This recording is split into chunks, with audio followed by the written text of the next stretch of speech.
जय Hind dear friends. आज आपका फिर स्वागत है एसएस एजुकेशन पाठशाला में। आज की जो हमारा चर्चा का विषय है वो है 1858 का भारत शासन अधिनियम। इससे पहले जितनी मैंने वो वीडियो अपलोड की हुई है उनको आप जितने भी एक्ट आए थे भारत में 1773 से लेकर 1853 तक, हर एक्ट की जो भी 10-10 मिनट की 12-12 मिनट की वीडियो है वो मैंने सभी डाली हुई है। अगर आप पहली बार इस वीडियो को देख रहे हैं तो कोशिश करें कि जो इससे पहले की वीडियो है उनको आप जरूर देखें, जैसे कि आप एक वीडियो से और दूसरी वीडियो के बीच अपना इंटरलिंक कनेक्ट कर पाए, ताकि आपको समझने में आसानी होगी और चीज़ें इससे आपको ज़्यादा समय तक याद रहेंगी। क्योंकि चीज़ें जब ही आपको याद रह पाएंगी जब उन चीज़ों को आप इंटरलिंक करोगे एक से। जो आज जो इस वीडियो को पढ़ रहे हो आप उस पिछली वीडियो को आप इंटरलिंक कर पा रहे हो या नहीं कर पा रहे हो। अगर आप उसको इंटरलिंक कर पा रहे हो तो आपकी जो पढ़ाई है वो सही दिशा में जा रही है। अगर आप उसको बार बार भूल जाते हो तो इसका कारण क्या है कि आपने जो पिछली चीज़ें हैं उनको आपने अच्छी तरह से नहीं पढ़ा। तो कोशिश करें कि आप इस वीडियो को देखने के बाद या इस वीडियो से पहले कोशिश करें कि आप जो पीछे की वीडियो है उनको थोड़ा देख लें, ताकि आप इसको समझ पाएँ कि इस 1858 एक्ट के जो अधीन हुआ था वो क्यों हुआ, उसके कारण पीछे क्या रहे होंगे, पिछले एक्टों के अंदर क्या कमी थी, उसके बाद उसमें क्या सुधार हुआ था। तो आज भी जो हम देखेंगे भारत शासन अधिनियम 1858। तो जैसा कि 1773 का जो एक्ट आता है, रेगुलेटिंग एक्ट आता है, उसी दौरान मैंने आपको बताया था कि जो भारत की संविधान निर्माण की प्रक्रिया है ब्रिटिश शासन के अधीन दो चरणों में होती है। एक तो होती है ब्रिटिश ईस्ट इंडिया कंपनी के अधीन पारित अधिनियम, और उसके बाद 1858 से और 1947 तक ब्रिटिश ताज के अधीन शासन पारित अधिनियम। तो जो 1773 से 1853 तक जो भी कानून पारित होते हैं इस समय के दौरान जो कानून पारित होते हैं उनको बोलते हैं ब्रिटिश ईस्ट इंडिया कंपनी के अधीन पारित अधिनियम या पारित कानून। ठीक है। उसके बाद 1857 की क्रांति होती है। ठीक है। सब क्रांति के कारण क्या होता है कि जो जो भारतीय जनता होती है, ठीक है, वो जो ईस्ट इंडिया कंपनी के शासन से नाखुश होती है, उनकी जो शासन व्यवस्था है जो संचालन उससे नाखुश होती है। उसके बाद क्रांति होती है। क्रांति हो जाने के बाद यहाँ पे क्रांति करवा दी, क्रांति होने के बाद लड़ाई करवा दी, लड़ाई होने के बाद अब जितने भी 1858 के बाद एक एक्ट आता है जिसको बोलते हैं भारत शासन अधिनियम। ठीक है। उसके अंदर क्या होता है कि यहाँ से जो ब्रिटिश ईस्ट इंडिया कंपनी उसको उसका समाप्त कर दिया गया।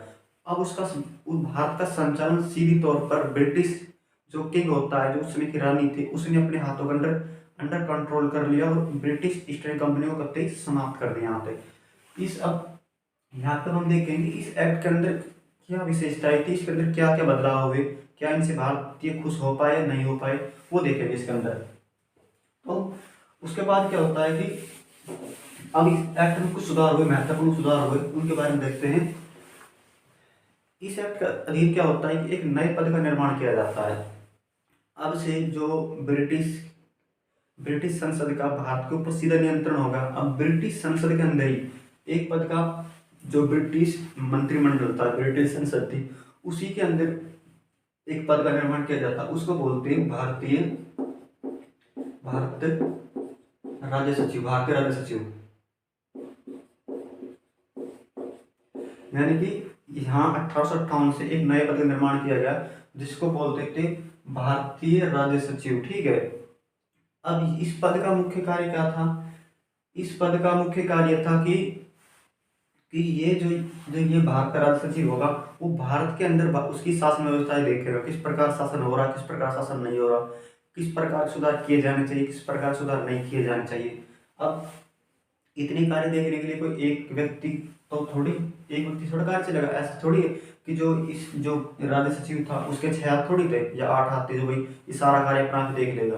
तो इसकी सहायता के लिए भी कुछ सदस्य नियुक्त किए गए।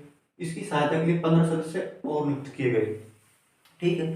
तो जो बाहर का प्रथम राज्य सचिव था ब्रिटिश संसद के अंदर ही था। ये भारत के अंदर नहीं था, ये ब्रिटिश संसद के अंदर ही था। ब्रिटिश मंत्रिमंडल में चुना हुआ था और उस पद का नाम था भारतीय राज्य सचिव।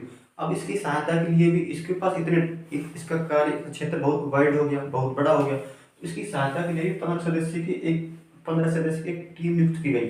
तो 15 सदस्य की टीम यहाँ पर नियुक्त कर दी गई। अब इनमें से इस जो ये 15 सदस्य होते थे इनकी भी नियुक्ति के लिए कुछ आवश्यक शर्तें होती थी। वो शर्तें क्या थी कि इनमें से कम आधे सदस्य, 7 सदस्य या 7 या 8 सदस्य, उनको कम से कम भारत में शासन करने का या तो 10 साल का अनुभव रहा हो, या उनको भारत में रहते हुए कम से कम 10 वर्ष हो गए हों। ठीक है, यानी कि वो कम से कम एक भारत में के क्षेत्र के प्रति अनुभवी हो कि भारत में किस प्रकार का क्षेत्र है, भारत में किस प्रकार के लोग पाए जाते हैं, लोग सब तरीके की उनकी मनोस्थिति कैसी है, वो किस प्रकार के शासन खुश हो सकते हैं, इस प्रकार के बारे में बातें की गई थी। तो जो भारत का प्रथम राज्य सचिव होता है वो होता है लॉर्ड टली, जो यहाँ पर मैं मेंशन किया हुआ है। कौन था? वो था लॉर्ड टली था। ठीक है, उसके बाद यहाँ पे क्या हुआ कि जो ये पद होता है, इस पद की कुछ विशेषता ये थी कि अब से जो भारत का वायसराय था, जो वायसराय था इस समय, उस समय वायसराय था लॉर्ड कैनिंग।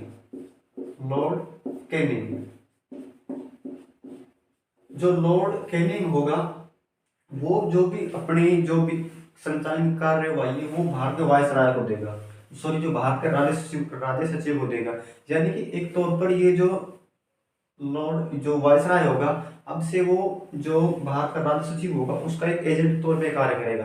प्रतिवर्ष शासन संचालन की जो भी कार्य किए गए वो उसके कार्य की रिपोर्ट भारत के राज्य सचिव को देगा, और जो भारत का राज्य सचिव है वो इस कार्य को जो उसने किए इसकी रिपोर्ट ब्रिटिश संसद के समक्ष पेश करेगा। तो इससे यहाँ से ये बात स्पष्ट होती है कि अब से जो राज्य सचिव होगा वो ब्रिटिश संसद के यानी कि प्रति उत्तरदायी होगा। वो जो भी कार्य किए जा रहे हैं उसके प्रति जो भी कार्य किए गए उनके सभी कार्य के ऊपर जो भी यानी कि जो उसने कार्य किए हैं उनसे जो उसे पूछा जाएगा कि आपने क्या कार्य किए, कौन से कार्य नहीं किए, यानी कि उनके वो ब्रिटिश संसद के प्रति जवाबदार होगा। यहाँ तक की बात आपको क्लियर रही। उसके बाद इस एक्ट के अधीन कुछ और बातें स्पष्ट कर देता हूँ आपको मैं, जो इसमें खास विशेष बातें थी जो एग्जाम के अंदर काफी बार पूछी जा चुकी है और आगे भी पूछी जाती रहेंगी। ठीक है, यहाँ तक। अब इसके अंदर क्या हुआ कि अब से जो भारत का जो वायसराय, जो भारत का गवर्नर जनरल था, अब उसी पद को कन्वर्ट कर दिया गया भारत के वायसराय में। यानी अब से जो भारत का गवर्नर जनरल था, अब 1858 से उसको वायसराय कहा जाएगा, वायसराय। तो अब से जो भारत का गवर्नर जनरल था 1858 के एक्ट के बाद से उसको कहा जाएगा वायसराय, यानी कि उसको वायसराय कहा जाएगा उसी पद को।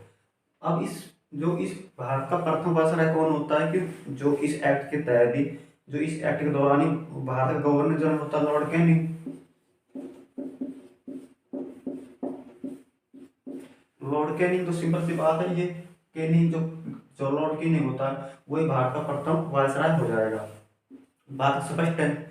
और जो भारत के जितने भी क्षेत्र थे, जो ब्रिटिश ईस्ट इंडिया कंपनी के अधीन क्षेत्र थे, उनका सीधा नियंत्रण अब से ब्रिटिश सरकार का स्थापित हो गया, और मुगल सम्राट है उस पद को भी समाप्त कर दिया गया। जो मुगल सम्राट होता है उस पद को भी समाप्त कर दिया, यहाँ उस जो होता है उस पद को समाप्त कर दिया जाता है।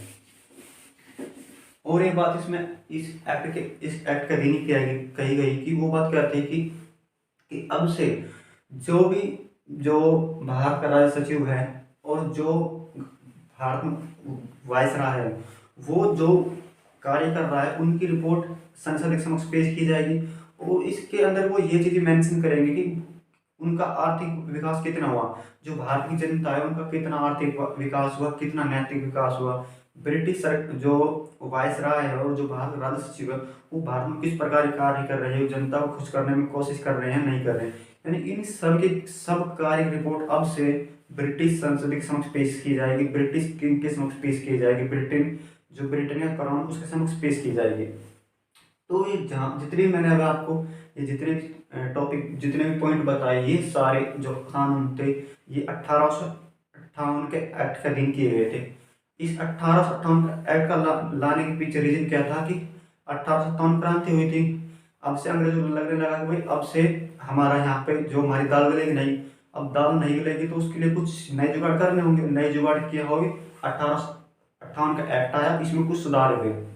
ये बात आप यहाँ तक स्पष्ट रही होगी।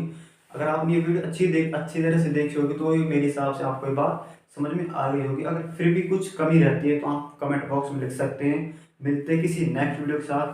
इतने रेस्ट कीजिए, मौज मस्ती कीजिए, सर्दी का मौसम है, सर्दी से बच के रहिए और पढ़ाई लगातार करते रहिए। एक दिन आपको नौकरी अवश्य मिलेगी। वीडियो देखने के लिए थैंक यू। मिलते हैं किसी नेक्स्ट वीडियो के साथ।